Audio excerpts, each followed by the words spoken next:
நாமத்துக்கு மகிமை உண்டாவதாக. கிருபை குறித்து நாம் தொடர்ந்து படித்து கொண்டே வருகிறோம். அதில் போன வாரம் கூட படித்து ஆரம்பித்தோம்.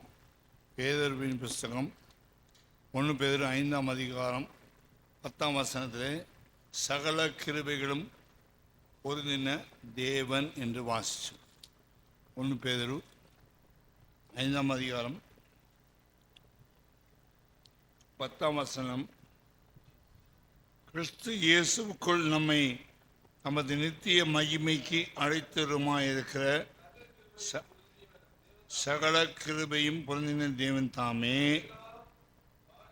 கொஞ்ச காலம் பாடு அனுபவிக்கிற உங்களை சீர்படுத்தி சிறப்படுத்தி பலப்படுத்தி நிலைநிறுத்துவாராக. அவருக்கே மகிமையும் வல்லமையும் சதா காலங்களிலும் உண்டாயிருப்பதாக. ஆமேன். இது தேவன் பேர் மூலமாய் கர்த்தர் பேசுகிற வார்த்தை. எதுக்காக கிருபையை கொடுக்கிறாரு? கிருபை கொடுக்கறதுக்கு காரணம் என்ன? மகிமைக்கு அழைத்திருக்கிறார். கர்த்தர் ரட்சிப்புக்கு அழைத்தது உண்மை. அவரோடு அடக்கம் பண்ணுறதுக்கு ஞானஸ்தானத்திலே நீதிமான்களாக்கப்படுவதற்கு அடக்கம் பண்ணப்படுவதற்கு கர்த்தர் அழைத்தது உண்மை. தேவனுடைய ஆலயமாக மாற்றி அப்பா பிதாவை கூப்பிடுவதற்கு புத்திர செவியாளனாகும்படியாக பரிசுத்தாவியை கொடுப்பதற்கு அழைத்தது உண்மை. அது 3வது அழைப்பு. 4வது, உலகத்தை விட்டு வேறு பிரிப்பதற்கு நீ தாயை விட்டு தகப்பனை விட்டு தேசத்தை விட்டு பிரிந்து வா என்று ஆபிரகாமை அழைத்தது போல உலகத்தாரை விட்டு பாவத்தை விட்டு பிரிஞ்சு வான்னு அழைச்சார். அது பிரிப்பதற்கு ஒரு அழைப்பு, 4வது அழைப்பு. 5வது, விசுவாசத்தில் நட. விசுவாசத்தை துவக்கிறவன் தான், விசுவாசத்தில் முடிக்கிறவன் தான் விசுவாசத்துக்கு அழைச்சார். அது 5வது அழைப்பு. 6வது அழைப்பு பரிசுத்தமாகுதலுக்கு அழைப்பு. 7வது அழைப்பு ஜெயங்கொள்ளுவதற்கு அழைப்பு. இங்கே 8வது சொல்கிற மகிமைக்கு அழைத்தார். எந்த மகிமைக்கு? இயேசு அப்பாவுடைய மகிமைக்கு ஈக்குவலாக ஒரு மகிமை அடையும்படியாக நம்மை அழைத்தார். அதனால் ஒவ்வொரு வார்த்தைகளும் கவனிங்க. அப்போ தான் உன் மனசில் அது உள்ளே போய் வேலை செய்யும். கர்த்தர் மகிமைக்காக நம்ம அழைத்திருக்கிறார்.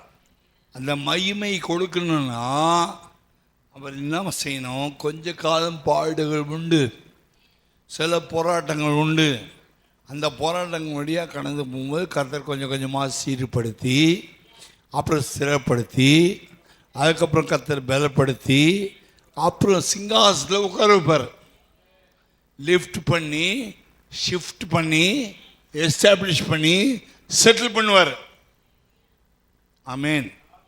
ஆண்டவர் அப்படி தான் எடுத்த உடனே டக்குன்னு கொண்டு போய் இன்னைக்கு எடுத்தாங்க கவுத்தாங்கன்ற மாதிரி கொண்டு போய் சிங்கத்தில் உட்கார வைக்கிற தேவன் இல்லை. இப்படியும் நம்ம போய் அப்படி கொண்டு போய் டேரக்டர் சிங்கத்தில் உட்கார வச்சா பரலோகமே சண்டை வீடாக மாறிடும். ஆமேன். இல்லையா? பரலோகம் இப்படி மாறிடும், சண்டைக்கார வீடாகிடும். சரி, இப்படியே கொண்டு போய் உட்கார வைக்க முடியாது.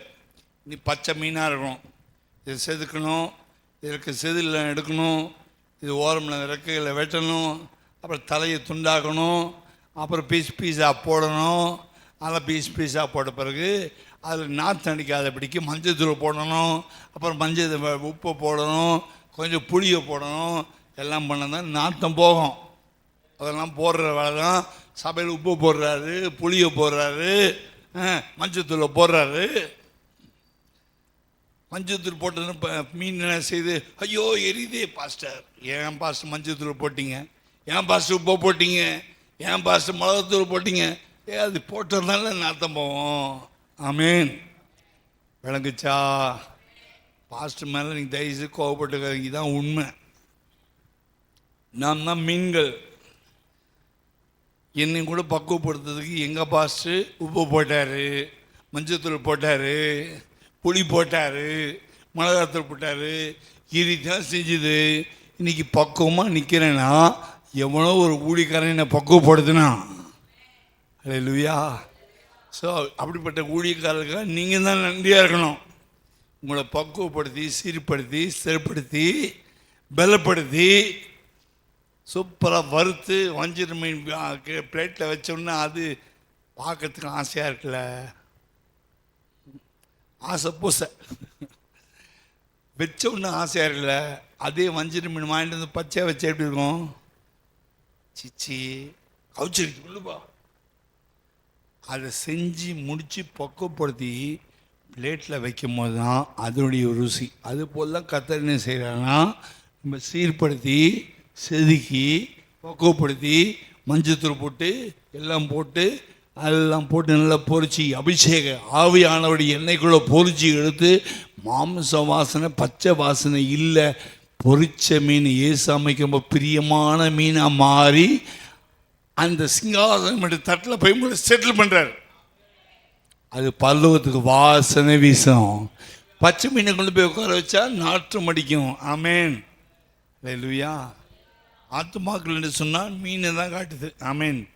மீன் தான் பழைய ஏற்பாட்டு காலத்தில் யூதர்கள் வீட்டில் ஒருத்தன் கிறிஸ்தவன் சொன்னால் அதில் வெளியே சிலுவை போட மாட்டாங்க, மீன் மறைஞ்சி இப்படி வைப்பாங்க. இப்படி மீன் மறைஞ்சி இப்படி வைப்பாங்க அப்படின்னா ரசிக்கப்பட்டவங்கன்னு அர்த்தம். மீன் வரையாத வீட்டில் யூதன் ரசிக்கப்படலை, அந்த வீட்டுக்கு போனால் சீசனுக்கு உதவணும். அதில் மீன் மறைஞ்சி வச்சாங்கன்னா ஊழியக்காரங்க உள்ளே வரலாம் அப்படின்னு அடையாளம். அது பேதருக்கு கற்றுக் கொடுத்த டெக்னிக். நான் பேதர் மீன் பிடிக்கிறவன். ஆண்டவர் சொன்ன மீன் பிடிக்க மாட்டேன், இனிமேல் மனுஷன் பிடிப்பேன். மீனுக்கு பதிலாக மனுஷன், மீனுக்கு பதிலாக மனுஷன். அப்போ கிறிஸ்தவன் என்ன போட்டான்? மீன் போட்டான். மீன் படத்தை தான் வீட்டு வாசலில் போட்டான். நம்ம கிறிஸ்தவன் வீட்டில் நீங்கள் சிலுவை படம் போட்டிருக்காங்க. மீன் படம் போட்டு வச்சா ஆர்எஸ்எஸ்காரனுக்கு தெரியாது. புரியுதா? மீன் படம் போட்டு வச்சா இந்துக்களுக்கு தெரியாது. மீன் படம் போட்டால் கர்த்தர் ஏசாமி பிடிக்காதவங்களுக்கு தெரியாது. ஆனால் ரகசிய கோடு பின்கோடு நம்பர் என்ன போட்டார்னா, மீன் இப்படி இப்படி வரைஞ்சி இப்படி மீன் போட்டு இப்படி இப்படி வால் போட்ட மாதிரி போடணும். அவர் வீட்டு வாசலில் போட்டால் இந்த இடத்துல ஊழியக்காரன் வந்து போகலாம், அங்கே வந்து ஜம்மனான்னு அர்த்தம். ஆமேன். அது முதல் நூற்றாண்டில் அப்படி தான் இருந்துச்சு. 3ஆம் நூற்றாண்டுக்கு பிறகு தான், ரோமருக்கு வந்த பிறகு தான் சிலுவை அடையாளம் வந்துச்சு. அதுக்கு முன்னாடி சிலுவை அடையாளம் போடலை. ஆமேன். அப்போ மீன் என்னது? நான் ஏசப்பாவால் பிடிக்கப்பட்டவன், இயேசுவாலே பிடிக்கப்பட்டவன். எப்படி பிடிச்சாரு? வலை வீசினார். மீனவன் என்ன செய்வான்? வலை வீசுவான். அதே போல் பவுல் போகும்போது என்ன பண்ணார்? ஆண்டவர் வலையை போட்டார். வலையை போட்டால் மாட்டிக்கிட்டான். யார்? சவுல் மாட்டிட்டான். சவுல் மாட்டினான். பக்குவப்படுத்தின பிறகு நாத்தமெல்லாம் மாறி பவுலாக மாறினான். அதில் தான் நம்மையும் செய்கிறாரு. என்னையும் அப்படி தான் பண்ணுறாரு, உங்களையும் அப்படி தான் பண்ணுறாரு. என்னை செதுக்காத, என்னை வெட்டாத, என்னை ஒதுக்காத, செதுலாம் பிச்சை எடுக்காத, வெட்டாத, தலையெல்லாம் வெட்டாத. நான் என் தலை அப்படி இருக்கும், ப்ளீஸ் விட்டுருங்க பாஸ்டர். நான் என்ன பண்ணுறது? எனக்கே தலை இல்லை, எனக்கே தலை ஏசு தான். என் தலை எப்போயே போயிடுச்சு. ஒரு பாஸ்டர் வெட்டிட்டாரு, ஆவி என்ன வெட்டிட்டாரு. எனக்கு மண்டை கௌரவம்லாம் கிடையாது. எனக்கு தலை இயேசு. என் தலை எப்போயே போயிடுச்சு. அவன் தான் ஒரு மீனாக மாற முடியும். அல்லேலூயா. சத்தியத்தை அறிவில் சத்தியம் உங்களை உலகத்தார்கள் கௌரவம் பார்ப்பாங்க. நான் யார் தெரியுமா? அவன் வந்து தலை இருக்குது. நான் யார் தெரியுமான்னு சொல்ல வேண்டிய அவசியம் இல்லை. எனக்கு தலை இல்லை. ஆமேன். எனக்கு தலை இயேசு தான். ரட்சிக்கப்பட்டவனுக்கு தலை கிடையாது. ஆமேன். ஆமேன்.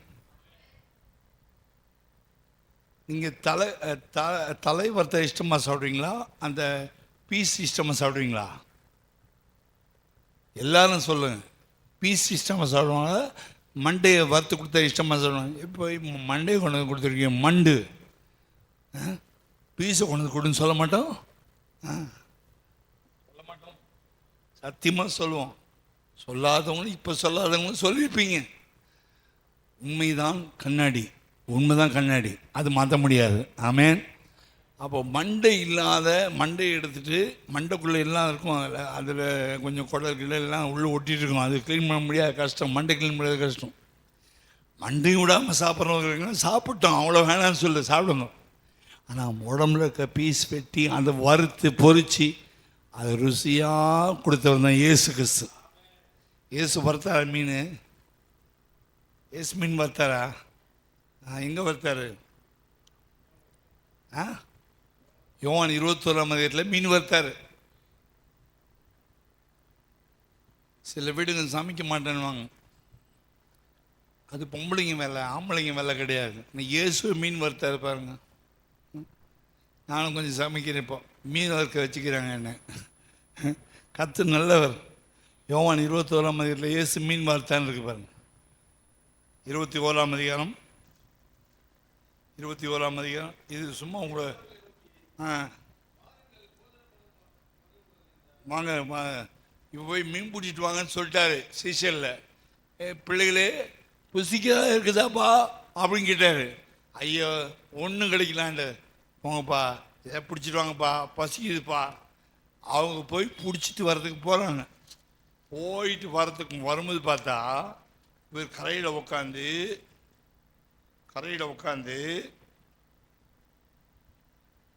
பாருங்க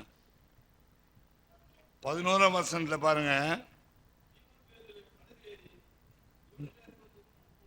பெரிய மீன்களால் நிறைந்த வலையை கரையில் இழுத்தான். இத்தனை மீன்கள் இருந்தும் வலை கிழியவில்லை.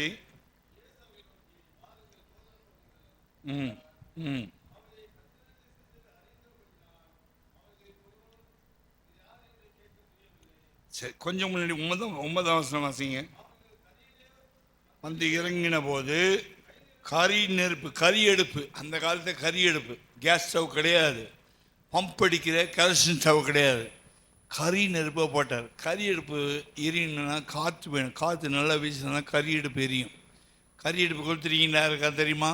நான் நிறைய கரி அடுப்பு எரிச்சிருக்கேன். ஊழியத்தின் ஆரம்பத்தில் கரி அடுப்பில் தான் சமைப்போம். 4 வருஷம் கரி அடுப்பு, 3 வருஷம் வாழ்த்தூர் அடுப்பு. அப்புறம் தான் எனக்கு கேஸ் ஸ்டவ் கர்த்தர் கொடுத்தாரு.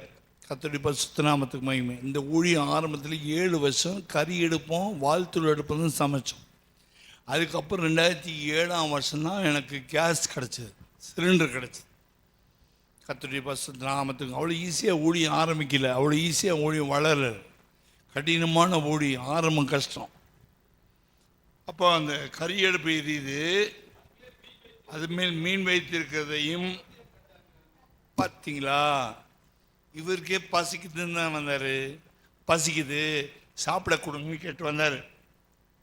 அப்போது அவருக்கு அவங்க பாருங்க 5ஆம் வசனம் வாசிங்க. புசிக்கிறதுக்கு பிள்ளைகளே, புசிக்கிறதுக்கு தாய்கள் உங்களிடத்தில் உண்டா? அதற்கு அவருக்கு ஒன்றுமில்லை என்று சொன்னாங்க. சரி, இப்போ போய் வலது பக்கத்தில் போய் வலையை போடுங்க அமுச்சு விட்டு அவங்க கஷ்டப்பட்டு 153 மீன், பெரிய பெரிய மீன் பிடிச்சிட்டு வலை கிளியாமல் பத்திரமா மெதுவாக இழுத்துட்டு வராங்க. மெதுவாக இழுத்துட்டே வராங்க. பார்த்தா அங்கே அந்த கரையில் ஒருத்தர் கறி அடுப்பு போட்டு அது மேலே மீனாக வறுத்து நிறையா 12 பேர் சாப்பிட்ணும். 2 பேர் சாப்பிட்னாலும் அட்லீஸ்ட் 6 மீனாவது வறுக்கணும் இல்லை? 2 பேர் 2 பேர் விருந்தாளி வந்தாங்கன்னா 6 மீன் துண்டாவது வறுத்து வைக்கணும். 3 இப்படின்னு எண்ணுவோம். என்ன மாட்டோமா? என்னம்மா செய்ய, நான் 15 மீன் கூட வைப்பேன். நீங்கள் ஏன் சொல்கிறீங்க? அப்படி தரல கொண்டு வந்துச்சுன்னா உங்கள் வீட்டுக்கு நான் வரேன், 15 மீன் சாப்பிட்டு வரேன். எல்லா வீட்லேயும் எண்ணி தான் செய்வாங்க. அப்பாவுக்கு 3, அம்மாவுக்கு 3, பெரிய பையனுக்கு 3, பொண்ணுக்கு 3, வர விருந்தாளிக்கு 3 3 6, மொத்தம் 18 20 மீன் செஞ்சால் மொத்தமாக சரியாக போச்சு. வந்தவன் என்ன செய்கிறான்? 3 10 சிஸ்டர் இன்னும் 2 போடுங்கன்றான். ஏய் அண்ணனுக்கு 1 குறைஞ்சிடும்டா, அம்மாவுக்கு 1 குறைஞ்சிடும். இதெல்லாம் வீடுகளில் நடக்கிற டெக்னிக்கு தான். ஆமேன், அல்லேலூயா. சரி, இப்படி பாஸ்ட் உங்களுக்கு தெரியும். நான் அந்த 32 வருஷமும் எல்லா வீட்டையும் பார்த்துட்டு தான் வந்துக்கிறேன். ஸ்தோத்திரம். எல்லாவற்றையும் கணக்கு பார்க்குற கிருபை இருக்குது. தேவ சமூகத்தினையும் கணக்கு பார்க்குற கிருபை நமக்கு உண்டு. ஆமேன். அத்தனை மணிக்கு இவ்வளோ நேரம் ஜபம், அவ்வளோ நேரம் ஜபமா, அவ்வளோ நேரம் தான் ஜபம். கணக்கு பாரு, கணக்கை வெட்டு, கர்த்தர் வெட்டிடுவாரு. ஆமேன், ஹல்லேலூயா. அப்போ அவங்க போய் என்ன செய்கிறாங்க, பிடிக்க போயிட்டு வந்தால் பெரிய அளவுக்கு மீன் கிடச்சி. கர்த்தர் சொன்ன பிறகு போனதுனால 153 மீன், 153 153 மீன். கணக்கு பண்ணி பாருங்க. 12 பேர், கர்த்தர் 1 13 இல்லையா? அவ்வளோ பேருக்கு எவ்வளோ வரும்? 10 மீன் வரும். 13 × 10 130 பீஸ் வரும். 130 மீன், ஆளுக்கு 10 மீன் சாப்பிட்லாம். அவ்வளோ கொண்டு வராங்க. அவ்வளோ கொண்டு வந்து அவங்களே ஆச்சரியப்படுறாங்க. நம்ம மீனவர்கள் எத்தனை வருஷம் எக்ஸ்பீரியன்ஸ் இருக்கோம். உயிர்த்து வந்த பிறகு ரட்சகர் சொன்னோடனே இவ்வளோ மீன் மாட்டிக்கிச்சு. அவர் வார்த்தை கிருபையுள்ள வார்த்தை, சகல கிருபையும் பொருந்தின தேவன். கொண்டு வந்துட கிருபையாக ஆரம்பிச்சு. வலையெல்லாம் கிருபை, மீனெல்லாம் கிருபை, படகெல்லாம் கிருபை, சீசன்லாம் கிருபை. இவன் கடலில் போட்டு கிருபையை பிடிச்சிட்டு வரான். அவர் கரையில் உட்காந்துட்டு உள்ளே போகாமலேயே, படகை எடுக்காமே, வலையை போடாமலே இவர் கையில் மீன் எப்படி வந்துச்சு? இவர் கையில் மீன் எப்படி வந்துச்சு? இல்லாதவைகளை இருக்கிறவைகளை போல சிருஷ்டிக்கிறவர், இல்லாத இடத்துல இருக்கிறவை போல வரவழைக்கிறவர். மீனே கையில் வந்து உட்காருனா வந்து உட்காந்துக்கும். அவர் சிருஷ்டித்தார். நான் சிருஷ்டித்த மீன் கடலுக்குள்ள இருக்குது. ஏய் என் கையில் வா உட்கார் அப்படின்னா வந்து ஒரு மீன் உட்காந்துக்குச்சு. அடுத்த மீன் வா, இந்த கை அந்த கை அந்த கை இந்த கை மாறி மாறி கறி போட்ட பிறகு கையில் வாங்குறாரு போடுறாரு, வாங்குறாரு போடுறாரு, வாங்குறாரு போடுறாரு. இவங்க ராத்திரிலாம் கஷ்டப்பட்டு மீன் கிடைக்கல. நான் ஏசப்பா வார்த்தைப்படி போன பிறகு 150 மீன் வச்சு படைய. அவர் யாரும் தெரியல, சாப்பிட கேட்டார், யாருன்னு தெரியல. சரி மீன் பிடிச்சிட்டு வரோம், ஏய் போடுங்கண்ணா அப்படின்றார். அப்போ கூட ஏசு கண்டுபிடிக்க முடியல, போட்டாங்க. போட்டு வரும்போது பார்த்தா அங்கே கறி எடுப்பு பார்த்தோன்னே மீன் வறுக்கிற ஸ்டைலை பார்த்தா ஏசப்பா தான் இந்த ஸ்டைலில் வறுப்பார். அப்போ ஏற்கனவே சிசிலோட 3 வருஷம் இருக்கும்போது நிறைய பேர் வறுத்து கொடுத்துருக்காரு. அவர் ஸ்டைல் எப்படி இருக்கும்? கறி அடுப்பில் வச்சு டேரெக்டாக நெருப்பு மேலே வச்சு திருப்பி போடுவார். நம்மளை மாதிரி கடாய் போட்டு பாமாயில் ஊற்றி புஸ்ஸுன்னு போடுறதுனால நெருப்பில் டேரெக்டாக வச்சு மசாலா போட்டு வறுக்கிறவர். அது ருசி வேறு. அதில் ஆயில் இருக்காது, ஹார்ட் ப்ராப்ளம் வராது. டேரெக்டாக வறுக்கிறாங்க. ஃபுல்கார் ரொட்டி மாதிரி. ஃபுல்கார் ரொட்டி என்ன செய்வாங்க? நேராக தண்ணில் வச்சு எடுக்கிற மாதிரி அப்படி தண்ணில் போட்டு எடுக்கிறார். நாம் ஆயில் ஊற்றி ஊற்றி அடிப்போம் செய்யின்ட்டு. அப்போ நெஞ்சில் பிளாக் ஆயிடுச்சு, கீரி வெட்டி ஆப்ரேஷன். ஆமேன். ஏன் இவைகளை பேசுன்னு சொன்னால், ஆண்டவர் தணல் நெருப்பில் போட்டு வறுக்கிறாரு. அடுப்பவர் கையில் இல்லை, தீக்குச்சவர் கையில் இல்லை. எப்பா பசிக்குதுப்பா கேட்டார். எவனோ ஒருத்தன் கேட்குறான், பாவம் அவனுக்காக போகலாம். இல்லை இப்படி போடியா கிடைக்குன்னு. அப்போ கூட கத்திரண்ட கண்டுபிடி 353 மீன் கிடச்ச பிறகு கூட அவருக்கு மைண்டு வரல. அந்த வருத்தத்தை பார்த்த உடனே வாசிங்க 21ஆம் அதிகாரம் 12ஆம் வசனம். வாருங்கள் போஜனம் பண்ணுங்கள் என்றார். அவரை கத்தரண்டு சேஷில் அறிந்தபடினால் நீர் யார் என்று எப்போ அறிஞ்சாங்க? எப்போ அறிஞ்சாங்க? எப்போ அறிஞ்சாங்க? 7ஆம் வசனம் வாசிங்க.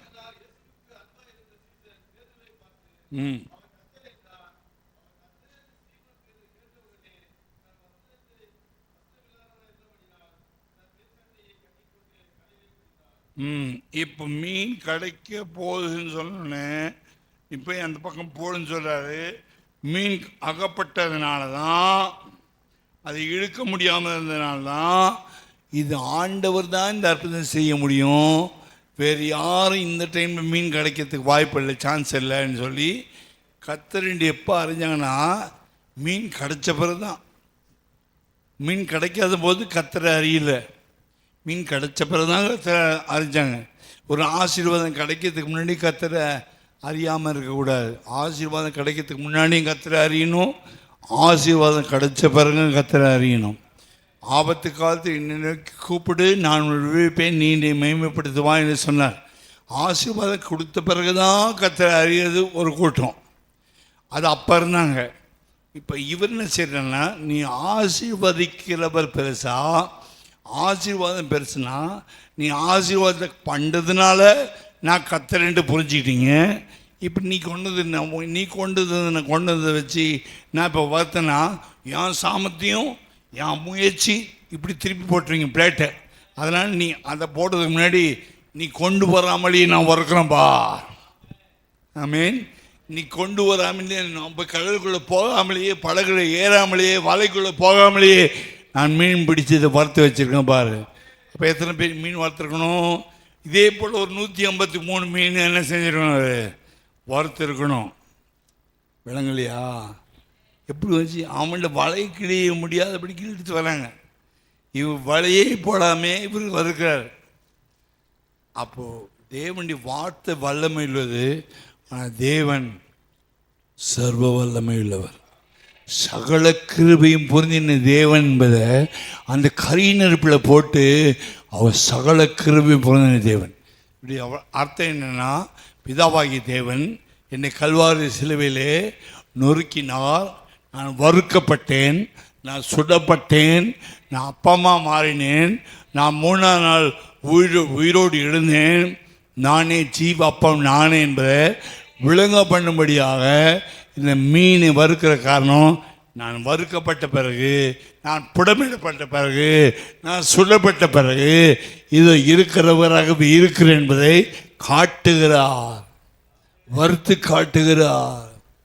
அதனால் ஒரு கிறிஸ்தவர்கள், கர்த்தருடைய பிள்ளைகள் கஷ்டத்திலையும் சோதனையிலையும் பரீட்சையிலையும் நிந்தையிலையும் அவமானத்திலையும் சிலர் மூலமாக கர்த்தர் நம்ம வறுக்கும் போது சோர்ந்து போகக்கூடாது. காரணம், வாசனை வருது, ஆரோக்கியம் வருது, பலன் வருது, மகிமை உண்டாகுது, கிருபை உண்டாகுது. கொஞ்ச காலம் பாடு அனுபவிக்கிற நீங்கள் மகிமை பெற போகிறீர்கள் என்பதுக்கு அடையாளம். அல்லேலூயா. அந்த மீன் என்ன பாடுபட்டுச்சு ஆண்டவர் கையில். ஆனால் பாடுபட்டாலும் அதுக்கு ஒரு மகிமை வந்துச்சு. இவ்வளோ கொண்டு வந்து மீனை பார்த்து என்ன சொல்லலை, சார் நீங்களும் மீன் பிடிச்சிட்டு, நான் தான் ஆத்துமாக்களை பிடிக்கிறேன், நீங்களும் ஆத்துமாக்கள் கொண்டு வந்தீங்களா, உங்கள் மீனை கொண்டு வாங்க, நீங்கள் கொண்டு வந்து மீனையும் சேர்த்து நான் வறுக்கிற நெருப்பில் என்ன செய்வோம், நான் போட்ட நெருப்பு, நான் போட்டேன், பூமியில் அக்கினி போட வந்தேன், அது இப்போதே பற்றி எறிய வேண்டும் என்று விரும்புகிறேன். அது என்ன அக்கினி? பரிசுத்தாவின் அக்கினி. இந்த பரிசுத்தாவின் அக்கினியில் நான் பிடிச்ச மீனையும் வறுக்கிறேன், இந்த பண்டி சீசரையும் நான் தான் வறுக்கிறேன், இந்த பண்டி சீசருக்கு பிடிச்சிட்டு வந்த ஆத்மாக்களையும் நான் தான் பக்குவப்படுத்துவேன். சபையை பக்குவப்படுத்துகிறவர், ஊழியக்காரனை பக்குவப்படுத்துகிறவர், வந்திருக்க மீன்களை பக்குவப்படுத்துகிறவர், வரப்போகிற மீன்களை பக்குவப்படுத்துகிறவர் கர்த்தர் ஒருத்தர் தான். ஹல்லேலூயா. சகல கிருபை போது தேவன் என்ன செய்கிறாரு, கொஞ்சம் காலம் பாடு அனுபவிக்கிற உங்களை சீர்படுத்தி, ஸ்திரப்படுத்தி, பலப்படுத்தி மையின் மேலே கொண்டு போய் நிறுத்துகிறார். விளங்குச்சா உங்களுக்கு? இதை புரிய வைக்கத்தான் இந்த 21ஆம் அதிகாரத்தை எடுத்து புரிய வைக்கிறதுக்காக இதை உங்களுக்கு காட்டுகிறேன். இயேசு அவர்கள் மாறுங்கள் போஜனம் பண்ணுங்கள் என்றார். ஒரு அறிந்தபடினா அவர்கள் ஒருவனும் யாருப்பான்னு கேட்கல. முதல்ல புரிஞ்சிட்டாங்க. வாழைக்கிடி இதை மாதிரி மீன் வந்தவொடனே கண் திறந்துச்சு. எப்பா இவர் மாதிரி டெக்னிக்காக சொன்ன வார்த்தைக்கு அப்படி மீன் வருதுன்னா அது இயேசுவாக தான் இருக்கணும்னு சொல்லிட்டு புரிஞ்சிட்டாங்க. புரிஞ்சுட்டு தான் வளர்த்துட்டு வராங்க. ஆனால் அவங்க நினச்சதை விட இன்னும் பெரியவர். அவர் மீனை பிடிக்காமலே வருகிறார்.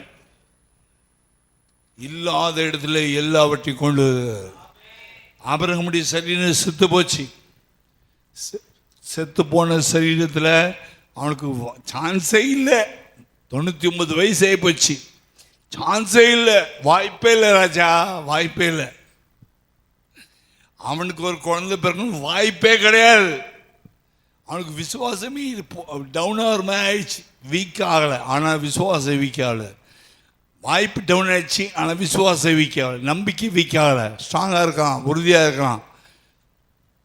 ரோமன் 4ஆம் அதிகாரத்தில் சொல்லும்போது சொல்கிறாரு, ரொம்ப அழகாக பேச ஆவியானவர் எழுதுகிறாங்க.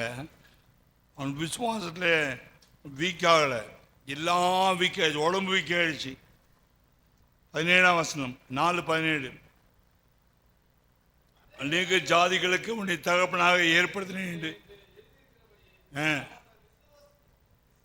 விசுவாசித்தவருமாய் மரித்தோரை உயிர்ப்பித்து இல்லாதவளை இருக்கிறவரை போல அழைக்கிறோமாய் இருக்கிற நாம் எல்லாருக்கும் தகப்பன, நம்ம எல்லாருக்கும் அவன் தான் விசுவாசத்துக்கு தகப்பன். ஆமென். முதல்ல விசுவாசம் பிரமாணம் இருந்துச்சு. அதுக்கப்புறம் மோசையின் காலத்தில் நியாய பிரமாணம் கொடுக்கப்பட்டுச்சு. பலிகள், நியாயப்பிரமாணம் ஆடு மாடு அடிக்கணும், ஒழுங்குபடுத்துறதுக்காக நியாயப்பிரமாணம். சபையில் நியாயப்பிரமாணத்தை அதிகமாக யூஸ் பண்ணுறது கிடையாது. ஆனால் ஒழுக்கம் கெட்டு போச்சுன்னா தான் நியாயப்பிரமாணம் வரும். ஒழுக்கம் உள்ளவங்களுக்கு நியாயப்பிரமாணம் தேவையில்லை, விசுவாச பிரமாணம் போதும். ஆபிரகாமுக்கு விசுவாச பிரமாணம் போதும். ஆமீன். ஈசாக்கு விசுவாச பிரமாணம் போதும். யாக்கோபுக்கு விசுவாச பிரமாணம் போதும். யோசேப்புக்கு போதிபார் வீட்டில் விசுவாச பிரமாணம் போதும். அவங்களுக்கு ஒழுக்கமோ 10 கட்டளை தேவை கிடையாது. அவங்க மனசாட்சிக்கு உண்மையாக வாழ்ந்தாங்க. ஏனோக்கு வாழ்ந்தான், ஆபிரகாம் வாழ்ந்தான், ஈசாக்கு வாழ்ந்தான், யாக்கோபு வாழ்ந்தான், அவங்களுக்கு ஒரு கிருபை கொடுக்கப்பட்டுச்சு. விசுவாச பிரமாணத்தில் கிருபை கொடுக்கப்பட்டுச்சு. மோசேயுடைய காலத்தில் அந்த விசுவாச பிரமாணம் வேலை செய்யலை. ஏன் வேலை செய்யலைன்னா, அவங்க 400 வருஷம் இந்த பிரமாணத்தில் வாழ்ந்தாங்க. எகிப்தியருடைய விக்கிரக ஆராதனை கோட்டைக்குள்ளே வாழ்ந்தாங்க. அந்த மத சனகாச்சாரங்கள் சம்பிரதாயங்கள் விக்கிரகனையை இஸ்ரவேல் 400 வருஷம் கற்றுக்கிட்டாங்க. இப்போ ஆபிரகாமின் தேவன்னா யாரா அந்த ஆபிரகாம் கேட்பான், யாக்கோபின் தேவன்டா யாராமன்னு கேட்பான். அவர் யார்? யெகோவாடா இருக்கிற யாருன்னு தெரியாதுங்க. 400 வருஷம் பார்வன் தெரியும். கூலி கொடுத்தான், சோறு கொடுத்தான், கஞ்சி கொடுத்தான், அரிசி கொடுத்தான், எல்லாம் கொடுத்தான். ஆண்டவர் யாரா? ஆண்டவர் இருந்தானா நாங்கள் எங்களை இந்த மாதிரி பார்வன் அடித்து சித்திரவதைப்படுத்திருப்பானா? இப்போ அவங்களுக்கு தேவன் என்ன செய்யணும்? புதுசா ஒரு பெரிய கேப் உண்டாயிடுச்சு. யோசேப்பு செத்த பிறகு 400 வருஷம் கேப் ஆகிடுச்சு. இப்போது கல்ச்சரல் ஷாக்குன்னுவாங்க, அதாவது கலாச்சாரம் அதிர்ச்சி. அதாவது ஒரு வெளிநாட்டுக்குள்ளே போயிட்டு இலங்கையில் போயிட்டு ஒரு புத்த மத கொள்கையில் போய் மாட்டிக்கிட்ட மாதிரி, இல்லை இந்து மத கொள்கையில் மாட்டிக்கிட்ட மாதிரி, இல்லை ஆப்கானிஸ்தானில் போய் பாகிஸ்தானில் போய் ஒரு 400 வருஷம் உங்கள் தாத்தா பூட்டான்லேருந்து வாழ்ந்துட்டாங்கன்னா உங்களுக்கு ஏசுன்னு சொன்னால் யார் அவர் கேட்க மாட்டீங்களே, அந்த மாதிரி ஆயிடுச்சு. ஆமீன். அப்போ ஒரு நாட்டில் போயிட்டு பாகிஸ்தானில் போயிட்டு உங்கள் மேலே தலைக்குள்ளே போட்டு தான் வருவீங்க இல்லையா? ஏசுனா யார் தெரியாது. இப்போ இல்லை, அதாவது ரசிக்கப்படுறதுக்கு முன்னாடி. அப்போது ஒரு கலாச்சாரத்தில் மாற்றம் உண்டாயிடுச்சு. அவங்க பார்க்குற மாதிரி கண்ணாடி, அவங்க பார்க்குற மாதிரி பியூட்டி பார்லர், அவங்க போடுற மாதிரி வளையல், அவங்க போடுற மாதிரி காது கம்மல் மூக்குத்திலாம் எகிப்தின்னு வந்துச்சு. காது கம்மல் மூக்குத்தி செயின் ஈணு இந்த குல்லா போடுற இதெல்லாம் எகிப்துடைய கலாச்சாரம். எகிப்து முழு உலகத்தையும் ஆண்டாங்க. விக்கிரகத்தின் கோட்டை அது. தவளையை வணங்கினாங்க, முதலையும் வணங்கினாங்க, பேனை வணங்கினாங்க, பயங்கரமான வெட்டுக்கிளியில் வணங்கினாங்க, நதியை வணங்கினாங்க. நதி சொன்னால் அவங்களுக்கு கடவுள். அப்படிப்பட்ட கலாச்சாரத்துலேருந்து கர்த்தரை வெளியே கொண்டு வரணும்னா ரொம்ப கஷ்டம். அவ்வளோ ஈஸியாக கர்த்தரை விசுவாசிக்க மாட்டாங்க. ஏன்னா ரூபன் அந்த 12 பேர் மறிச்சிட்டாங்க. அவனுக்கு பின்னாடி 2ஆம் சந்ததி 3ஆம் சந்ததி 4-5 சந்ததி போயிடுச்சு. மோசையை 40 வருஷங்கிறது அவனும் வெளியூர் போயிட்டான். இப்போ ஆண்டவனை காட்டி அந்த புதரை காட்டி அதில் பேசுகிற, உன் பேர் என்ன கேட்பாங்க. ஆண்டவரே உன் பேர் என்ன கேட்குறான். ஆண்டவர் என் பேர் எதுக்கு கேட்குற, இருக்கிறதா இருக்க அனுப்பி சொல்லுப்போ. அப்புறம் யார் அனுப்புனான்னு கேட்பான். ஆபிரகாமின் தேவன், ஈசாக்கின் தேவன், அவனுக்கு என்ன தெரியும்? அந்த லூசு பையனுக்கு ஒன்றும் தெரியாது. ஆர்வனுக்கு ஆபிரகாமின் தேவன் யாருன்னு தெரியாது. தெரியுமா? தெரியாது. அவங்களுக்கு தெரிஞ்சிடலாம் மம்மி, அப்புறம் அந்த கூடாரம் போட்டு செத்த பணங்களும் அடக்கம் பண்ணுறது தெரியும். நைல் தெரியும், வரணும்னு தெரியாது. விக்கிரகம் தான் தெரியும். முதல்ல தெரியும். முதல்ல தெரியும். வண்டு தெரியுமா? வண்டு தெரியும். வெட்டுக்கிளி தெரியுமா? வெட்டுக்கிளி தெரியும். பேன் தெரியுமா? பேன் தெரியும். நதி தெரியும். எல்லாம் தெரியும். ஆபிரகாம் தெரியுமா? தெரியாது. ஈசாக்கு தெரியுமா? தெரியாது. யாக்கோபு தெரியுமா? தெரியாது. இருக்கிறவராகவே இருக்கிற அவர் யார் இருக்கிறார், அவர் யாருன்னு எனக்கு தெரியாது. போயா அப்படின்னு மோசையை துரத்துறான். இஸ்ரேல் ஜனங்களை போய் சொல்கிறாங்க. இவன் என்ன பண்ணுறான் பார்வோன்னு இன்னும் அதிகமான பிரச்சனை கொடுக்குறான். இந்த கொஞ்சம் விட்டு அந்த இஸ்ரேல் ஜனங்க எஸ்கேப் ஆகி கொஞ்சம் ஃப்ரீ டைம் இருக்குது. மோசை வந்து பேசினானா இந்த மீன்கள்லாம் பிடிச்சிட்டு இந்த 153 மீன் பிடிச்ச மாதிரி இதையும் பிடிச்சி போயிடுவான்ட்டு இன்னும் பார்வம் போட்டு நொறுக்கி 6 நாள் வேலையை 7 நாள் ஆக்குறான். இன்றைக்கி கூட ஆக்குறாங்கல்ல, 6 நாள் நீங்கள் வேலைக்கு வந்தால் நீ சண்டே கூட வந்துடு மரியாதையா. அந்த மீனை பிடிச்சி என்ன செய்கிறான், உலக வேலையில போட்டுறான். பிசாஸ் போடுறான் இல்லையா? அதுதான் இப்போ நடக்குது. அப்பயும் நடந்துச்சு. இன்னும் கொஞ்சம் நாள் ஞாயிற்றுக்கிழமை லீவு நாள் கிடையாதுன்ட்டு மோடி சொல்ல போகிறான். ஆமேன். அல்லேலூயா. இதோ இப்போ கிருவின் காலம் இந்த ஞாயிற்றுக்கிழமை வந்துட்டு போயிட்டுருக்கோம். இன்னும் 2 மாதம் கழிச்சு ஞாயிற்றுக்கிழமை வேலை வச்சுட்டாங்கன்னு சொல்ல காலமோ வந்தாலும் ஆச்சரியப்படுறதில்லை. கிடைக்கிறனால காற்றுலோபத்தை தூட்டிக்கிட்டோம். ஆமேன். கர்த்தர் நல்லவர்.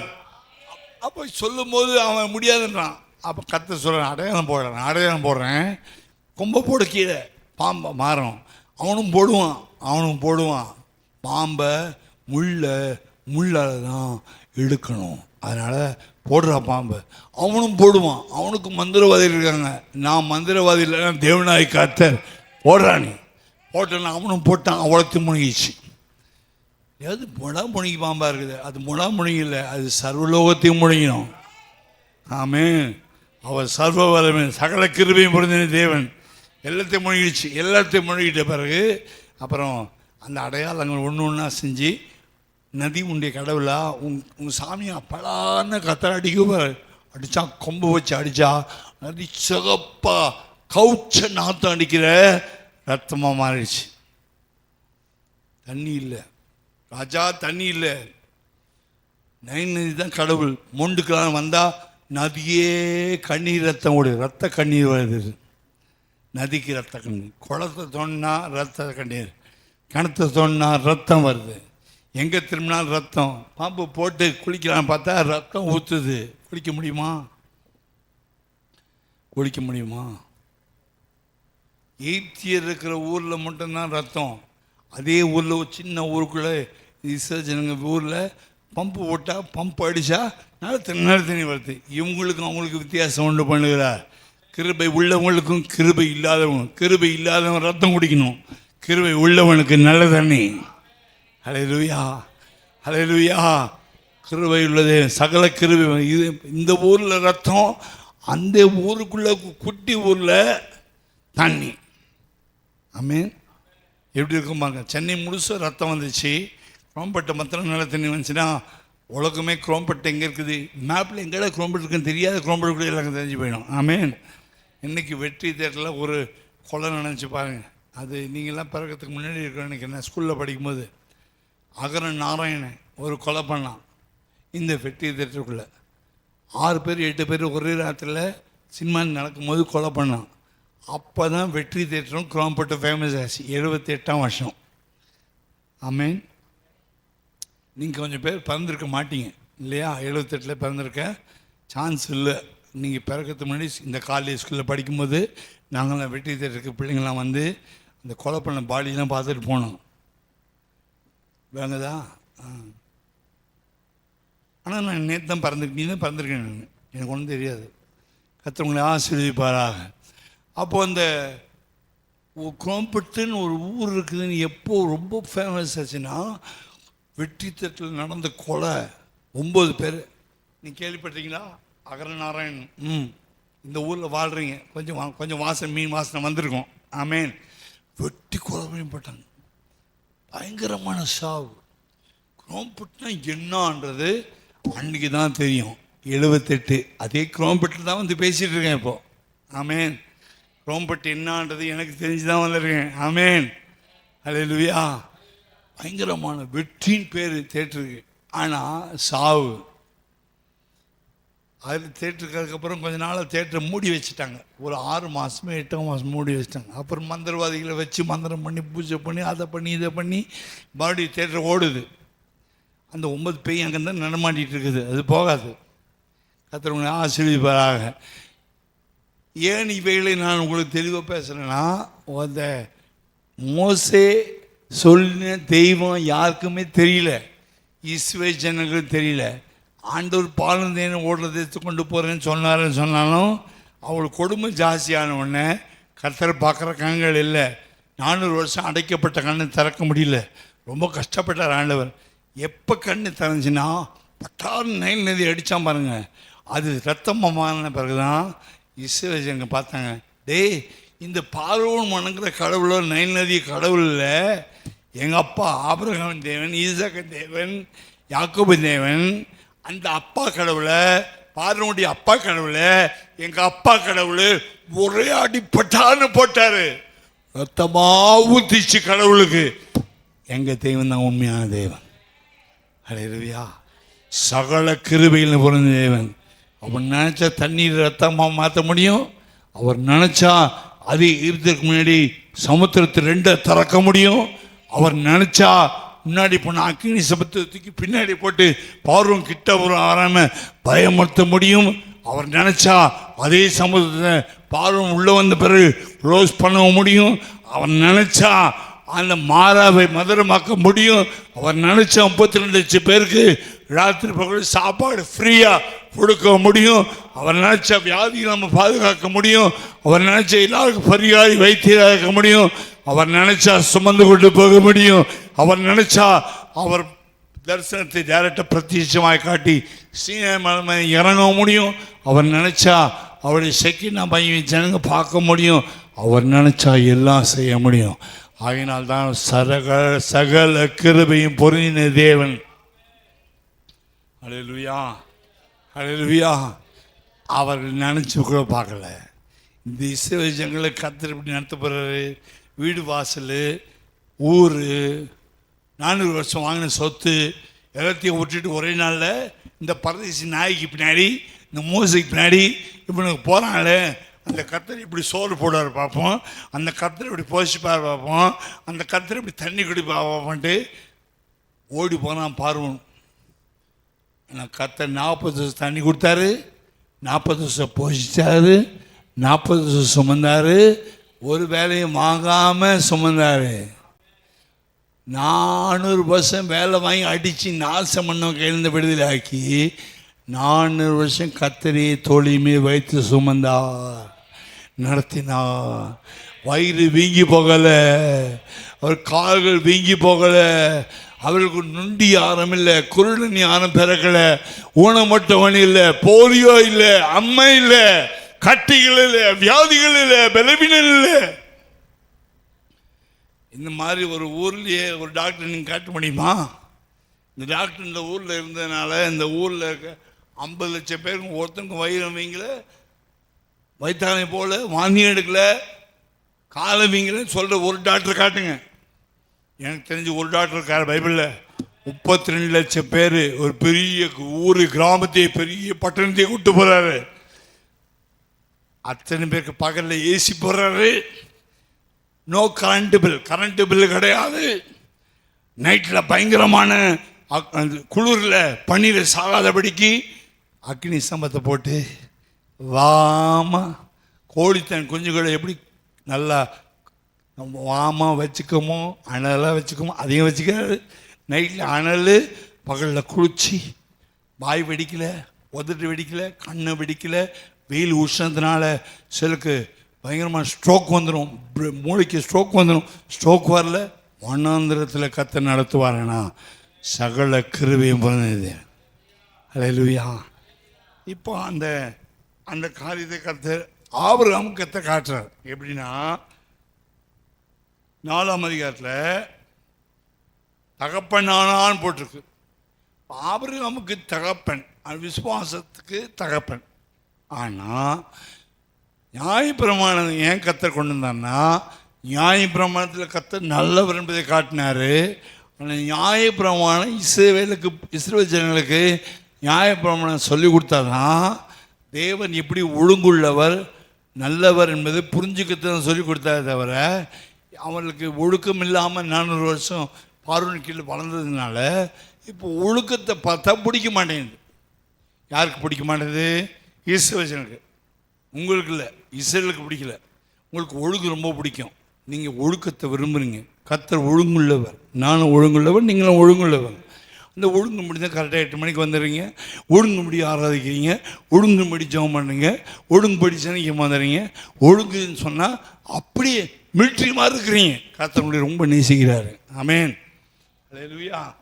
ஆனால் அவங்களுக்கு திடீர்னு 400 வருஷம் கோயிலும் கிடையாது, சர்ச்சும் கிடையாது, ஆலயம் கிடையாது, ஜெபம் கிடையாது, சொத்தம் கிடையாது. அந்த நைல் நதியையும் முதல்ல வணங்கலை அந்த ஜனங்களோட சேர்ந்து அட்ஜஸ்ட்மெண்ட் பாலிசியில் போனவங்களுக்கு திடீர்னு நான் தான் கத்துறன்றாரு. அப்புறம் சமுத்திரத்தை திறக்கிறாரு. அடையாளத்தை காட்டின பிறகு தான் ஆமாண்டா நம்ம மூத்த பிதா ஒருத்தர் இருந்தால் ஆபிரகாம், அவர் தான் விசுவாச தகப்பன், அவருடைய தேவன் தான் வந்து தினம் பண்ணுறாரு, மனுஷன் பண்ண முடியாது என்று கொஞ்சம் நம்புகிறாங்க. போக போக போக மண்ணாக சாப்பிட்றாங்க. அப்புறம் சீனா மலைக்கிட்ட நானும் இறங்கி என்னை காட்டுறேன் இப்போ ஜன்னலுக்கு. நான் யாரும் காட்டேன், அக்கினி இறங்காது, மேகஸ்தம்பம், நெருப்பு, அக்கினி இறங்கி புகைக்காடு எல்லாம் பார்த்து ஐயோ மோசே கர்த்தர் பேச வேணாம், நீங்கள் பேசுங்க. ஆமென். ஏன் அப்படி சொல்லிட்டாங்க? ஏன் அப்படி சொல்லிட்டாங்க? கர்த்தர் பேசுகிறேன்னு தானே வந்தார், அவர் தானே இறங்கி வந்தார், பூமியில் அது இருந்துச்சு இல்லை, ஏன் மோசே பேசட்டும்? ஏன் அப்படி சொன்னாங்க? பயம். பாஸ்டர் பேசினா சண்டை போடலாம், ஏசாமி டேரெக்டாக வந்து பேசினா சண்டை போட முடியுமா? ஓடிடுவோம்ல. அதனால தான் கர்த்தர் ஊழியக்காரனை வைக்கிறார். ஆமென். அவர் வந்தார்னா அதிரும், அவர் வந்தால் பூமி அதிரும், அவர்கிட்ட சண்டை போட முடியாது, புசு நெறிஞ்சிடும். ஆமென். அவர் கற்றுக் கொடுத்தா ஒழுங்கு இதை விட ரொம்ப ஸ்ட்ராங்காக இருக்கும், அவருடைய ஒழுங்குல ரொம்ப ஸ்ட்ராங்காக இருக்கும். ஆமென்.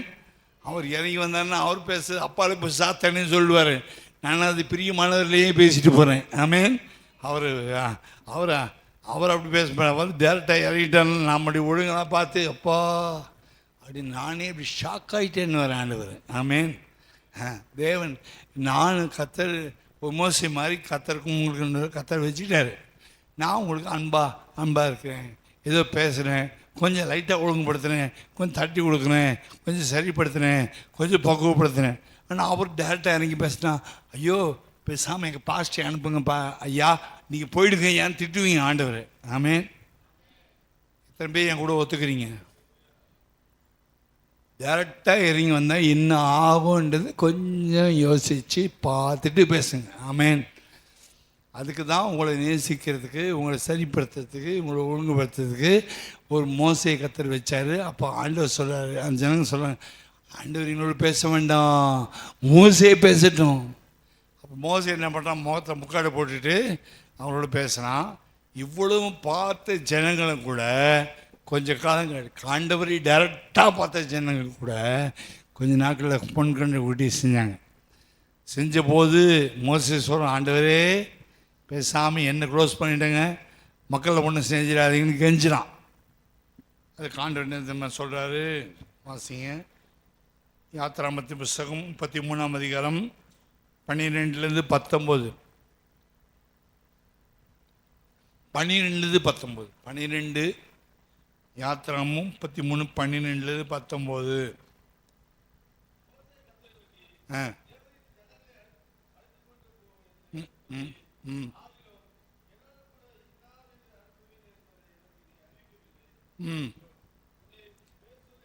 உன்னை பேர் சொல்லி அழைத்து உன்னை அறிந்திருக்கிறேன், சொன்னதுண்டோ, என் கண்களுக்கு கிருபை கிடைத்தது சொன்னதுண்டோ, உம்முடைய கண்கள் இப்போது எனக்கு கிருபை கொடுத்ததுண்டானால் நான் உண்மை அறிவதற்கும் உமக்கு உம்முடைய கண்கள் கிருபை கிடைக்க வேண்டும் என்றும் உம்முடைய வழியை எனக்கு வழி அறிவேன். இது வரைக்கும் அவன் என்ன செய்யல, கிருபை கிடைச்சது. இப்போ வழி தெரியல, அங்கே வழியை அறிவின்றான். இது வரைக்கும் கர்த்தர்கிட்ட பார்த்து நீ வழியை அறிவின்னு கேட்டது கிடையாது. எப்போ கேட்குறான்னா, இந்த குட்டி செஞ்ச பிறகு போகிற வழி தெரியாமல் போயிடுச்சு அவனுக்கு. ஜனங்களுடைய கண் இருண்டு போச்சு, சபையாருடைய கண் இருண்டு போச்சு, மோசையுடைய கண் இருண்டு போச்சு. போகிற எப்படி நடத்தணும், எப்படி ஜன்னலை கொண்டு போகிறோம், வழி தெரியல. வழி யார்?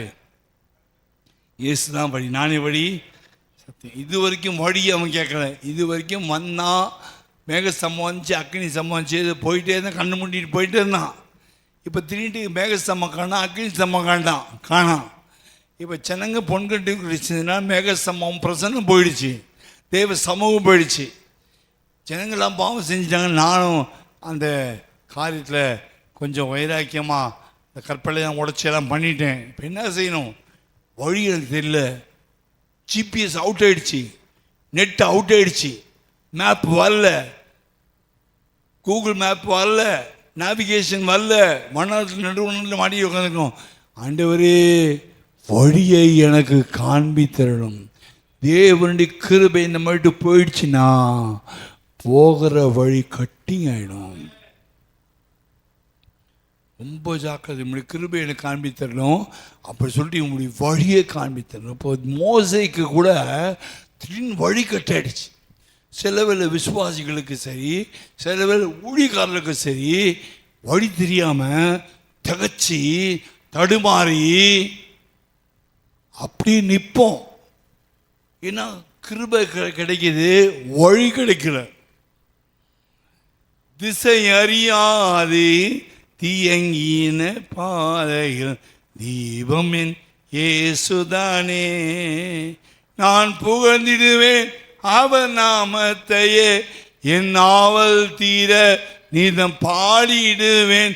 ஒப்பில்லாத நேசரின் திருநாமம் மரணே, எப்போதும் தங்கும் புகலிடமே.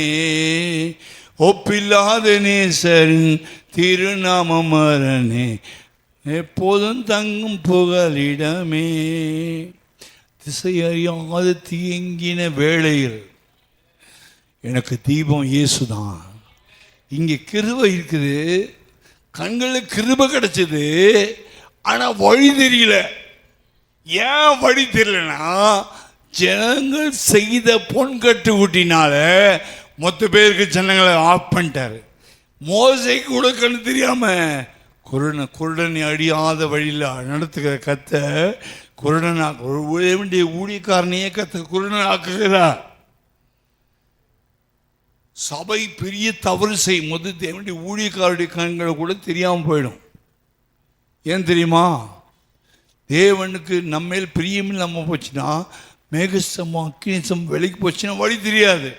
இப்போ மோசே ஆளுகிற ஆண்டவரே, நான் கண்ணு தெரியல குருடமான ஆக்கிட்டீங்களே, போகிற வழி தெரியலையே, இந்த 32 பேர் எங்கே கொண்டு போய் காணல சேர்க்க போகிறேன், உடைய வழியை காண்பித்தருளும் என்று ஜெபிக்கிறான். அல்லேலூயா. அங்கே பாருங்க, வாசிங்க, அங்கே வாசிங்க.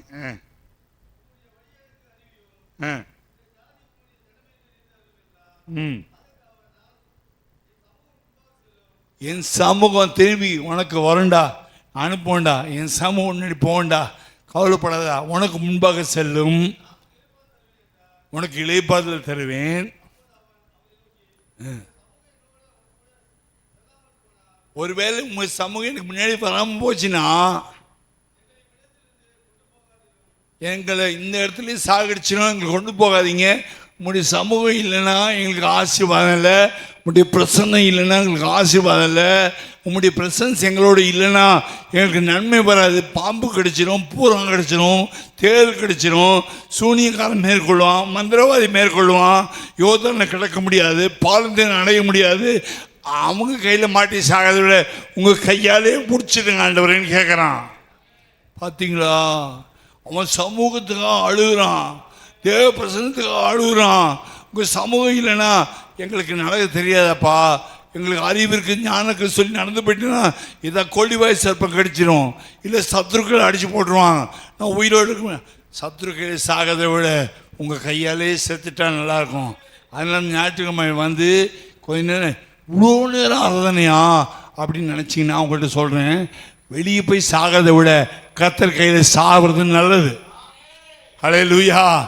வெளியே போய் இன்னொருத்தன் கையில் போய் சாகிறத விட, பிசாசு கையில் சாகிறத விட, விக்கிரான கையில் சாகிறத விட, சத்ரு கையில் சாகிறத விட, கோர்ட்டில் போய் சாகிறத விட, போலீஸ் ஸ்டேஷனில் போய் சாகிறத விட ஏசப்பா கையில் சாகிறது நல்லது. அல்லேலூயா. அல்லேலூயா. முடி சமூகம் வராவிட்டா அந்த இடத்த விட்டு எங்களை என்ன செய்யுங்க, கொண்டு போகாதீங்க, இங்கேயே போட்டுருங்க. மோசே நல்ல மனுஷன். அவன் சொல்கிறாங்க, ஆண்டவர் 34 பேர் வச்சு நிற்கிறேன், நடு காட்டில் நிற்கிறோம், பின்னாடி போக முன்னாடி போக முடியாது, எந்த டைரக்ஷன், ஈஸ்ட் எது தெரியாது, வெஸ்ட்டு தெரியாது, சவுத்து தெரியாது, நார்த்து தெரியாது. என்ன ஆண்டவர், என்ன ஆண்டவர், என்ன ஆண்டவர். ஆண்டு ஏசாமி சொல்ற, நானே வழியும், நானே சத்தியமும், நானே ஜீவன், என் சமூகம் முன்பாக செல்லும். கிருபை எப்படிப்பட்ட கிருபை, முன்னாலே செல்லுகிற ஒரு கிருபை. அந்த கிருபையை கர்த்தர் மோசே கொடுத்து வாசிங்க.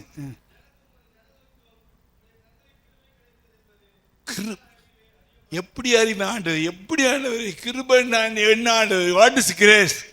கிரேஸ்னா என்ன? கர்த்தர் வழியை காட்டினா தான் கிரேஸ். கர்த்தர் வழியை காட்ட விட்டா கிரேஸ் இல்லை.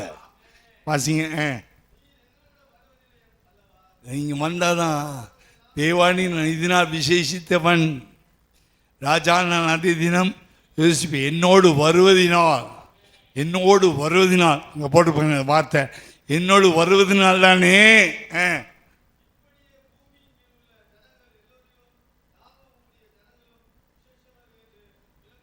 விசேஷித்தவர் விளங்கும். அப்படிதான் ஆண்டவர் மோசைக்கு பழைய ஏற்பாடுகாரர் பிரசன்னமாக இருந்தவர், சமூகமாக இருந்தவர், வழியாக மாறினார். மோசைக்கு வழி தெரியல, கண்ணு குருடாயிடுச்சு, ஜிபிஎஸ் ஒர்க் ஆகல, சுந்தர் பிச்சை ஒர்க் ஆகல, கூகுள் ஒர்க் ஆகல, எல்லாம் அவுட்டு. ஆண்டவர் அவுட் ஆகல. நான் போறேன் முன்னாடி. நான் சகல கிருபை பொருந்தின தேவன். ஆமென். சந்தோஷமா இல்லையா? சந்தோஷமா இருந்தாலும் இல்லையா சொல்லுங்க. என் சமூகம் உனக்கு முன்பாக செல்லும். புதிய ஏற்பாட்டில் வரும்போது ஆண்டவர் சொல்றார், நான் வழி, நான் சத்தியம், நானே ஜீவன், நானே வழி, நானே சத்தியம். சகல கிருபை புரிந்த தேவன் யார்? நான் நமக்கு வழி காட்டுகிறவர், போய் சேர வேண்டிய இடத்துக்கு போய் சேர்க்கிறவர், கொண்டு போய் கடைசியில் கொண்டு போய் விடுற வரைக்கும் ஆட்டுக்கு இடையில புல்லையும் தண்ணியும் போட்டு அந்த தண்ணீரை வழிநடத்தி புல்லுங்களை மேய்த்து மரணங்களில் பள்ளத்தாக்கு நடந்தாலும் தேவரி நோக்கு பொல்லா பெண்ணை நேரிடாது, வாதையும் கூட திணகாது, ஜீவனால நன்மை கிருபை பின்தொடரும் என்று கொண்டு போய் சேர்க்கிற நல்ல மேய்ப்பர் நான் வழிகாட்டியாக இருக்கிறா. அல்லேலூயா. அந்த ஜனங்களை சீர்படுத்துறதுக்கு தான் 400 வருஷம் கெட்டுப்போன ஜனங்களை சரிப்படுத்துறது தான் 400ல் 10% தசமாக மாதிரி, 400 ரூபாயில் 40 ரூபா மாதிரி 400 வருஷம் கெட்டு போனவங்கள குறைஞ்சது 40 வருஷம் கரெக்ஷன் பண்ணாதான் ஒழுங்குக்குள்ளே வருவாங்க. அதனால தான் மன்னர் போய் நடத்தின ஆண்டவர் ஒரு ஆப்கானிஸ்தானில் பாகிஸ்தானில் ஒரு பெரிச்ச மரம் இருக்கிறதுல நல்ல ஒரு இந்தியாவில் கொண்டு வந்து நடத்திட்டோம்ல. ஏன் போய் வெட்ட வெளியில் மன்னத்தில் பொத்தல் காலில் விட்டாரு. பொத்தல் காலில் விட்டாதான் கெட்ட பழக்கம்லாம் பொத்தலாகும். கெட்ட காரியங்கள் எகிப்தில் கற்றுக்கொண்ட கெட்ட காரியங்கள், பழைய பாரம்பரியங்கள், 10 பொண்டாட்டி 5 புருஷன் வச்சுருக்க காரியங்கள் நம்ம எகிப்தில் இருந்துச்சு. அதெல்லாம் இங்கே நாசமாக்கணும்னா அதை அடித்து தான் இது வாசனையான மீனாக மாற முடியும்.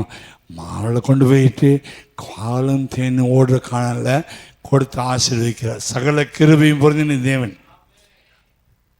இப்போ முதல்ல வாசித்துவாங்க. இது நியாயப்பிரமாணம். இது கெட்டு போன ஜனங்களை சீர்படுத்துறதுக்கு நியாயப்பிரமாணம். ஆபிரகாம் ஏற்கனவே விக்கிரகம் செய்கிற வீட்டில் இருந்தால் வெளியே வந்தான். அப்பங்காரன் விக்கிரத்தை செஞ்சு வியாபாரம் பண்ணுறவன் அவனுக்கு கிருபையை காட்டணும். அவனுக்கு கிருபையை காட்டி வெளியே கொண்டு வந்து அவனுக்கு தனியாளாக வெளியே நடத்திட்டு அது 32 லட்சம் பேர் ஒன்று சிரிச்சுக்கலாம், பேசிக்கலாம், தமாஷ் பண்ணிக்கலாம், ஆள் கூட்டாளி எல்லாம் சேர்ந்துக்கலாம். ஆனால் இது தனியாக வரணும். இவனுக்கு கூட்டாளி யாருமே இல்லை. சித்தப்பா பையன் ஒருத்தன் வரான், அவன் பாதையில் புட்டுக்கிட்டான். அவன் லோத்துலாம் பாதையில் புட்டுக்குவாங்க இல்லையா. கூடவே ஒட்டிகிட்டு வந்தவன் சாராள் மட்டும்தான். அவளும் பாதையில் இவன் வழியவே நாசம் பண்ணிட்டான். இந்த இது ஆகாரம் கொடுத்து கொலைப்படி பண்ணிட்டான். அவருடைய வயசை குறைச்சிட்டார். ஆனால் இந்த ஆபிரகாமுடைய விசுவாசத்தை பற்றி தான் ரோமனில் 4ஆம் அதிகாரத்தில் எழுதுறாரு. தகப்பனானான்னு போட்டுட்டு சொல்கிறாரு, உன் சந்ததி 4:18 உன் சந்ததி இவ்வளவா இருக்கும் என்று சொல்லப்பட்டபடியே நான் அநேக ஜாதிக்கு தகப்பனாவதை நம்புகிறதுக்கு ஏதுவில்லாதிருந்தும் அது நம்பிக்கையோடு விசுவாசித்தேன். சான்ஸே இல்லை. வயசு 99 ஆச்சு. இனி ஒரு குழந்தை பிறகுமா சான்ஸ் இல்லை. ஆனால் நம்புகிறதுக்கு வாய்ப்பே இல்லை ராஜான்னு சொல்லும்போது நம்பிக்கையோடு விசுவாசித்தான். அது முதல் குவாலிட்டி. அப்போ நியாயப்பிரமாணம் இல்லை, நான் இருக்கிற தெய்வம் இல்லை, மனந்திரத்தையும் பார்க்கல, சமுத்திரத்தையும் பார்க்கல, அவனுக்கு ஒன்றும் தெரியாது. கண்ணை கட்டி காலில் விட்டார். ஆனால் விசுவாசித்தான். சான்ஸ் இல்லாத டைமில் விசுவாசித்தான்.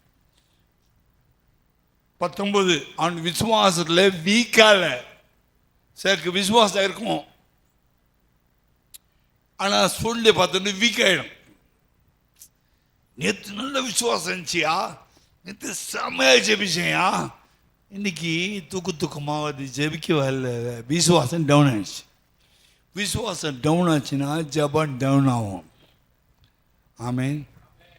விசுவாசம் வீக் ஆகக்கூடாது. எது வீக்கானாலும் உடம்பு வீக்காக கூடாது, விசுவாசம் வீக்காகக்கூடாது. ஆமேன். என்ன பிரசங்கம் பண்ணுறது நீங்கள் பார்த்தீங்கன்னா நல்லதாக இருக்கான்னு நினச்சிருப்பீங்க. நைட்டு 5 மணிக்கு பல்வலியே துடிச்சது எனக்கு தெரியும், அது உங்களுக்கு தெரியாது. நான் விசுவாசத்தில் வீக் இல்லை. பல்வலியோடு பிரசங்கம் பண்ணால் பல்வலி சாப்பாடுன்னு தெரியும். அதனால் வந்தவொடனே பல்வலி விட்டுச்சு. ஆமேன். பல்வலி விட்டுச்சு. பல்வலிக்கு நான் ஜெபம் பண்ணவே இல்லை, ஜெபம் பண்ண மாட்டேன். உங்கள் வேலையை நான் செய்ய வரேன், உங்கள் ஊழியத்தை நான் செய்ய வரேன். ஏன் பல்வலிக்கு நான் ஜெபம் பண்ணுவேன், ஜெபம்லாம் பண்ண மாட்டேன். ஊழியம் செய்யும்போது பல்வலி போகணும், போச்சுன்னா என் ஊழியத்தை நேசிக்கிறேன்னு அர்த்தம். அப்படி தான் வந்தேன். முதல் பாட்டு பாடும்போது போட்டி துதி பாடும்போது போயிடுச்சு பல்வலி. வான் கூப்பிட்டா கூட வராது, நீ கூப்பிட்டா கூட வராது, ஏன் கூப்பிட்டாலும் வராது. அதுதான் ஆராதனை. எதுக்குள்ள ஆராதனை கட் பண்ணக்கூடாதுன்னு சொல்கிறேன்னா, போக வேண்டியதுலாம் போயிடணும். போகிறதுனா ஆராதனை, வச்சுட்டு தூக்கிட்டு போகிறதுக்கு ஆராதனை, இருக்கிற பிசாசனை பிடிச்சி தூக்கிட்டு போகிறதுக்கு ஆராதனை, தூக்கி பிசாசத்தை வெரைட்டி போகிறது தான் ஆராதனை. ஆமேன். நம்மளை அறிஞ்ச சின்ன சின்ன குட்டி பிசாசுகள் அப்பப்போ உள்ள உட்காந்துக்கும். சில பொய் கொஞ்சம் திருட்டுதனா அப்படி உட்காந்துக்கும். அப்போ ஆராதனை இது ஆண்டு இந்த பொய் திருட்டுதெல்லாம் ஏசு நாமளே இந்த ஹார்ட்டை கழட்டி விட்ற இந்த புராணம், இந்த காக்கா, இந்த பூச்சி, இந்த வெட்டுக்கெல்லாம் போ அப்படின்னு ஆராதனை பண்ணால் போயிடும். அப்போ நீங்கள் விடுதலை வீட்டுக்கு போனால இன்னத்த ஆராதனை, இன்னத்த கோயில், இன்னத்த ஜபம், என்ன சனிக்காமல் என்ன நினச்சிருந்தா வெட்டுக்கிளையும் பூச்சியும் ஜாஸ்தி ஆகிட்டு போகுது. ஹாப்பியாக இருங்க. வெட்டுக்கிளையும் ஆமேன்னு சொல்லுவோம். ஆமேன். ஹல்லேலூயா. நாம் சத்தமிட்டு கர்த்தரை ஆராதிக்கும் போது சத்துருக்கள் எல்லாமே நிர்மூலமாகி போவார்கள். கர்த்தருடைய சம்பவத்தை உடன்படிக்கை பெட்டி வந்து கர்த்தரை உடன்படிக்கை பண்ணிட்டு தேவனோடு உட்காரும்போது சத்துருக்கள் நிர்மூலமாவாங்க. 132 சங்கீதம் 8 வாசிங்க. அங்கே இருக்கு பாருங்கள். தேவரீர் உம்முடைய வல்லமை விலங்கு பெட்டியோடு கூட உம்முடைய ஸ்தாபர சரத்தில் எழுந்தருளும். வாசிங்க. எழுந்தருளும், எழுந்தருளும். கத்திரி எழுந்து நிற்கிற இடம் ஆலயம் தான். சிங்காசனில் உட்கார்ந்து இருக்கிற தேவன் ஆராதிக்கும் போது இது வந்து நிற்கிறார், உட்கார மாட்டார். நான் அதை உடம்பு நான் உட்காந்துக்கிறேன். கத்தர் உட்கார வரல, நான் உட்காந்து ஜெபம்னா கத்தர் நடமாடிட்டே தான் இருப்பார். அவர் குத்து விளக்கு. வாசிங்க வாசிங்க. 132:8.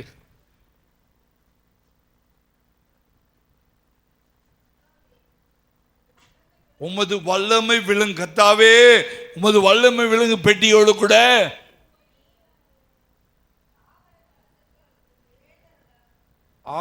அப்படி கத்த தம்முடைய வல்லமை விலங்கு பெட்டியோட கத்த இப்படி அழிச்சுன்னா பேயெல்லாம் ஓடுமா நிற்குமா? அதுக்கு தான் கோயிலில் வந்து உட்காரோம். நானே அதுக்கு தான் வரேன். நீங்கள் எப்படி இதில் நான் அதுக்கு தான் வரேன். நம்ம பிடித்த பிசாசுகள் போயின கும்மி அடி, தமிழ்நாடு முழுவதும் கும்மி அடி. சுப்பிரமணிய பாரதிய பண்ண கடைசியில் யானை மிதிச்சு செத்து பண்ணார்.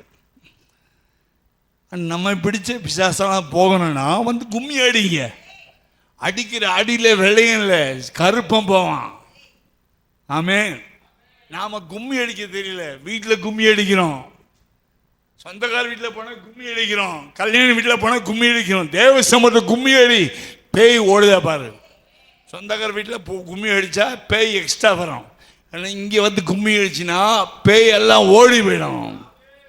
எங்கே பேயை பார்க்குறீங்க? எவனா கடைப்பா அடிக்கலாமான்னு தான். பேயை பிடிச்சாடி, சாத்தான பிடிச்சாடி, அசுத்தாவி பிடிச்சாடி, சமாதானத்தை கெடுக்கிற ஆவி ஆடி, பொய் பேச ஆவி ஆடி, திருடுத்தன ஆவி ஆடி அடித்து காலி பண்ணிட்டு வீட்டுக்கு போது அப்பா எல்லாம் பெரிய 400 கிலோ வெயிட்டு போன மாதிரி இருக்குது, அப்பா ஏசு வந்துட்டாருன்னு சொல்லு, வீட்டில் போய் பாடு. அதுதான் ஆராதனை, அதுதான் கர்த்தருக்கு மகிமை. முடி சமூகம் வராவிட்டா போட்டுருங்க. இங்கேயே நீங்கள் வராவிட்டா வீட்டுக்கு கொண்டு போகாது, இங்கேயே போட்டுருங்க.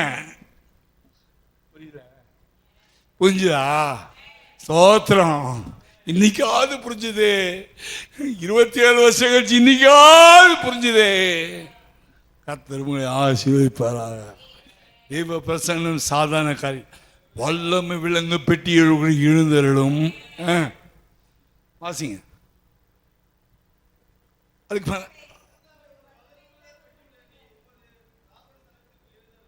பெட்டிகளும் வாங்க. வெறுங்கை அவர் மேலே நல்லது. எப்போ வந்தாலும் பெட்டி எடுத்து பெட்டிக்குள்ளே என்ன இருக்குது? ஆரோனுடைய துளித்த கோல் இருக்குது. பெட்டிக்குள்ளே என்ன இருக்குது? 10 கட்டளைகள் எழுதப்பட்டிருக்கு, வைக்கப்பட்டிருக்குது. பெட்டிக்குள்ளே என்ன இருக்குது? மண்ணை வைக்கப்பட்டு புற்பாத்திரம் இருக்குது. பெட்டி மேலே என்ன இருக்குது? கிருபாசனம் இருக்குது. கிருபாசனத்தின் 2 பக்கம் என்ன இருக்குது? கேருபீன்கள் வணைஞ்சிருக்காங்க. நடுவில் என்ன இருக்குது? ஷெக்கீனா மகிமை இறங்குது. பெட்டியோட கர்த்தர் வந்தார்னா என்ன வரும்? மகிமை வரும். ஐயோ, அதான் சமூகம். சமூகம் நல்லது, மகிமை நல்லது, 2 ஒன்று தான்.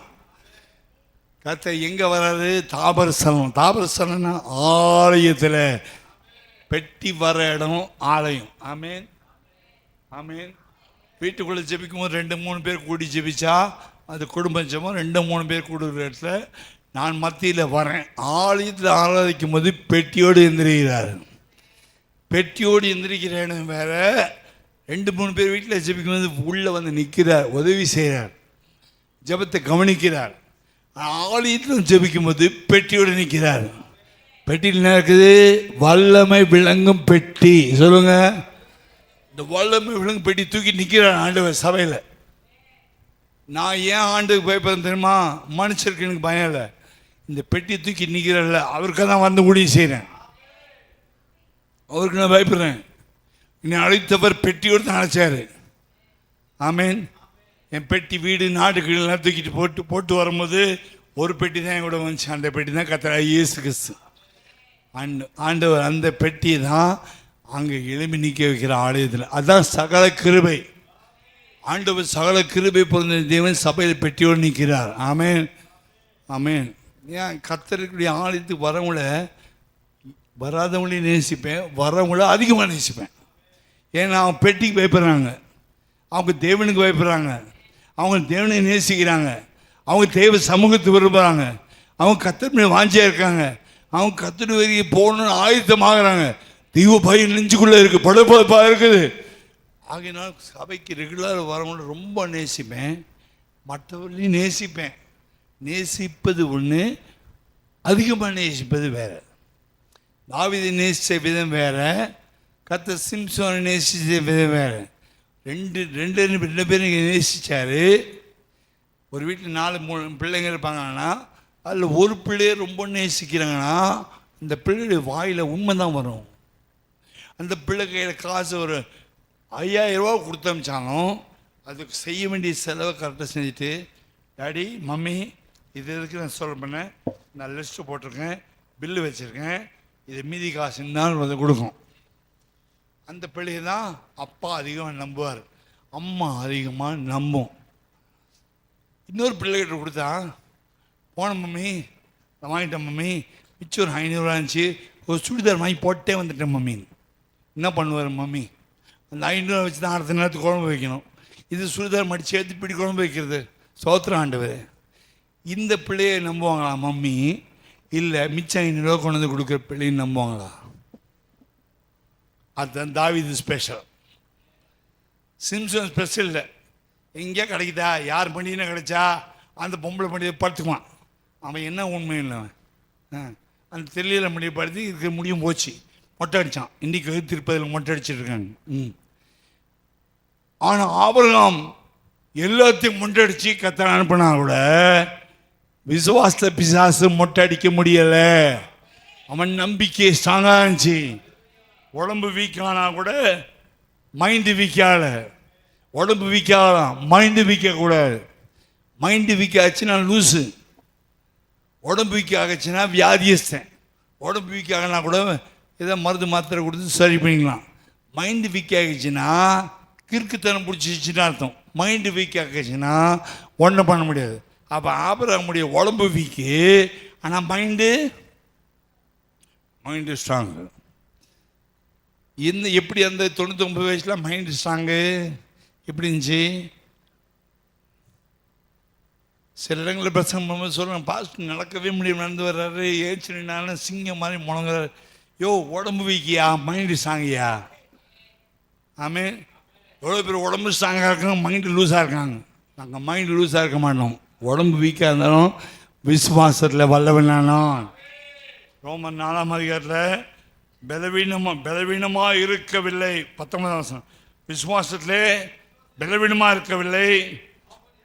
ஏறக்குறை 100 வயதாக இருக்கும்போது சரீரம் செத்து போனவனாக இருந்த போதிலும் கூட, சாரோடைய கற்பம் கூட செத்து போனதையும் மனசில் மைண்டில் கொண்டு வரல. உடம்பு வீக்கு இருக்குது, சாரால் வீக்கு தான், கற்பம் செத்து போச்சு, உடம்பு செத்து போச்சு. ஆனால் கர்த்தர் வாக்குத்தத்தம் சாகவில்லை, கர்த்தர் சாகவில்லை, கிருபை சாகவில்லை, வசனம் சாகவில்லை. மைண்டில் ஸ்ட்ராங் ஆகிறான். உடம்பு வீக்னஸ் ஆகிடுச்சு. நம்மள எத்தனை பேர் 99 வயசு வரைக்கும் இருக்க போகிறீங்க? அப்படி ஒட்டங்க சத்தமாக அல்லையோ 99 வாழ போகிறேன்னு சொல்லுங்க. அல்லையோ சொல்லுங்க. இப்போ போட்டிக்கு போகிறேன். அப்போ நீங்கள் எப்படி ஆடிட்டு வரீங்கன்னு பார்க்கணும். போட்டிக்கு பாருங்க, இப்போவே ஆடிட்டு வருது சர்ச்சுக்கு. இப்படி ஆடி இப்படி ஆடி இப்படி ஆடி இப்படி ஆடி முன்னுக்கு வந்துடுமா பின்னாடி வந்துடுமா இப்படி வந்துடுமா ஆடிட்டு வர்றது. 99 வயசில் நீங்கள் எப்படி வரீங்கன்னு கருத்து எனக்கு ஜீவனை கொடுத்தாருன்னு பார்க்க போகிறேன். இப்படி அப்படியே ரவுண்ட் அடிச்சு தான் வரும். ஆட்டோவில் உட்காந்து ஆட்டோவே சுற்றுதுயா. வீட்டில் உட்காந்து கட்டிலே 2 சுற்றுது. 2 கட்டில் ஒருத்த கட்டில் தெரியல. ஃபேன் இப்படி ஓடுதா இப்படி ஓடுதான்னு தெரியல பாஸ்டர். இப்படி ஓடுது, இப்படி தான் ஓடுதா எனக்கு தெரியலம்மா. நான் முன்னோட ஜாஸ்தி வயசாச்சு. இன்னைக்கு கத்த நமக்கு கொஞ்சம் சுகம் கொடுத்துருக்காரு. ஆனால் நான் ரொம்ப வீக்கு பாஸ்டர் சொல்லாதீங்க. வீக்காக இருந்தாலும் என்ன செய்ய, உடம்பு தான் வீக்கு, விசுவாசம் ஸ்ட்ராங். கிருபை பொறுக்கிற தேவன் இந்த வீக்கான உடம்பை சீர்படுத்துவாரு, ஸ்திரப்படுத்துவாரு, பலப்படுத்துவாரு, நிலைநிறுத்துவாரு. வாக்கு திட்டம் பண்ணினவர் உண்மையுள்ளவர். செத்து போனது தெரிஞ்சா கூட தெரியும். டாக்டர் செக் பண்ணி pulse low, BP low, high sugar, இன்னைக்கு எப்போ போட்டுன்னு போயிடும் சொல்றான். அவன் சொல்ல போட்டுன்னு போகாது, குழந்தைய பெற்றுக்குவேன். இருக்கிறீங்களா? அதான் விசுவாசம். இந்த விசுவாசம் இருக்கவங்க ஆலயத்தில் டக்குன்னு உட்காந்து சும்மா இடுப்பு வலிக்குது, வயிறு இருக்குது, தைராய்டா, பிபியா, ப்ரெஷரா, ஹார்ட் ப்ராப்ளமா, எது வந்தாலும் உட்காருமா. செத்தாலும் தேவ சமூகத்தில் சாவணும். அங்கே போய் அடையணும். ஆமீன். வாசிங்க. அவிசுவாசமாய் பாருங்க, அவிசுவாசமாய்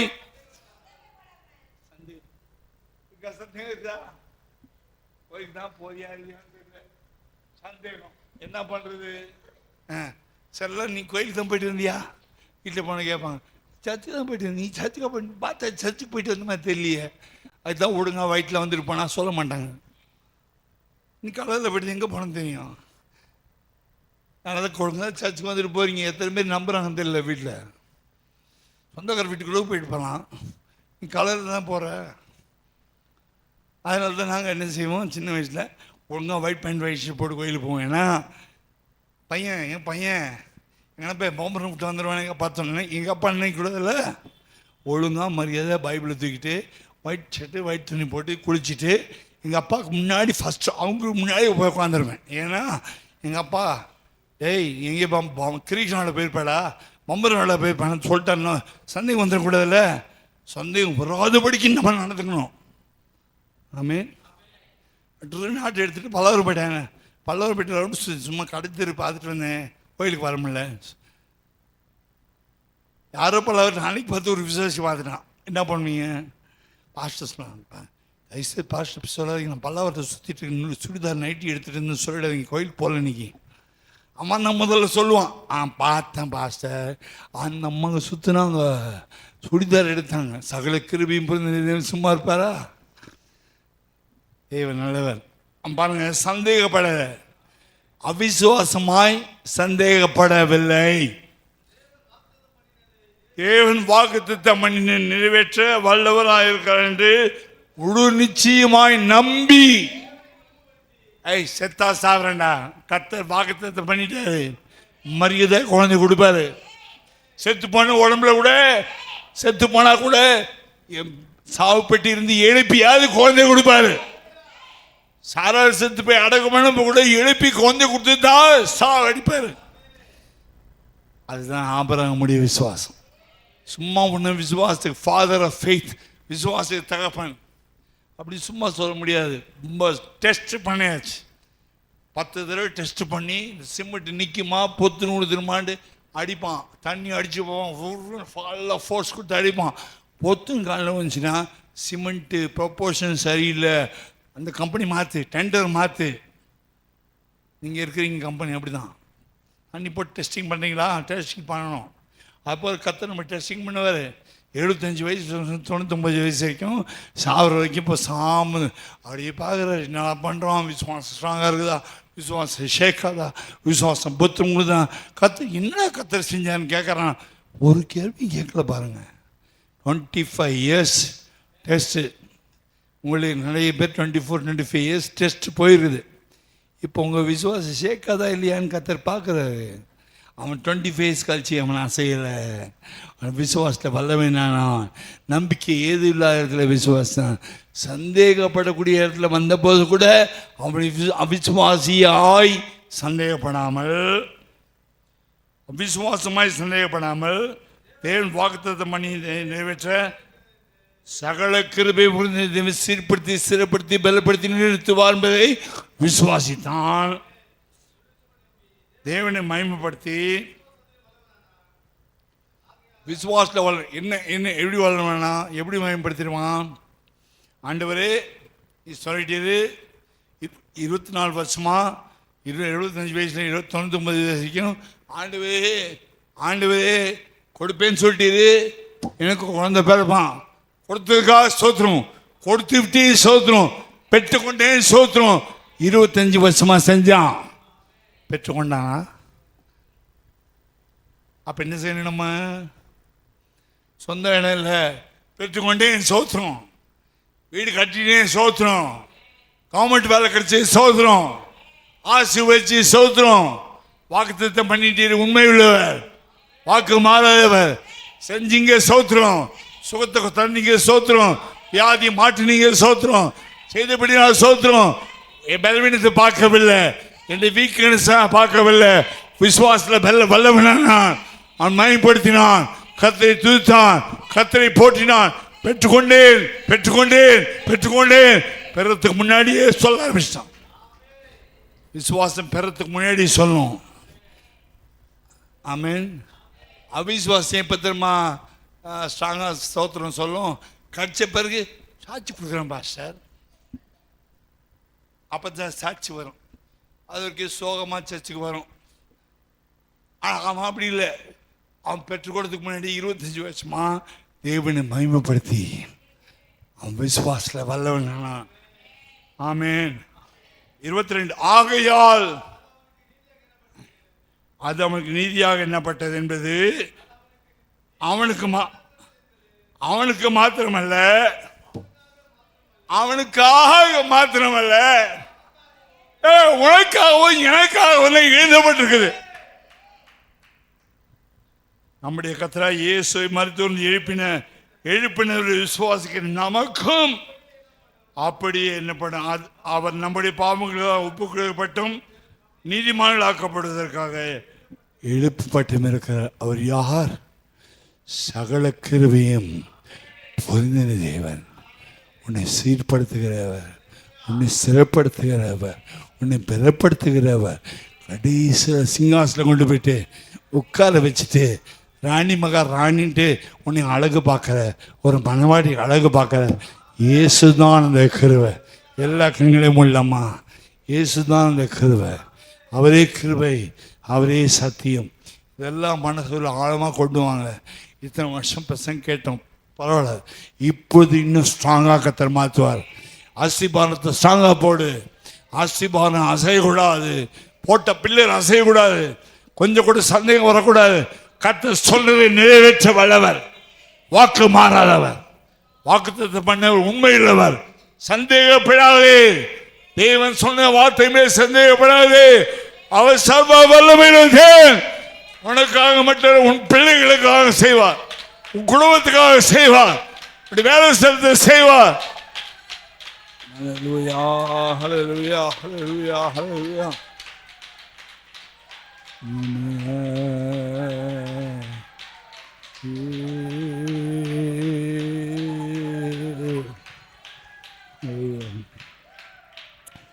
அன்பின் பரலோக பிதாவே, எங்களை தாழ்த்துகிற பெருமையாக்கிறோம்.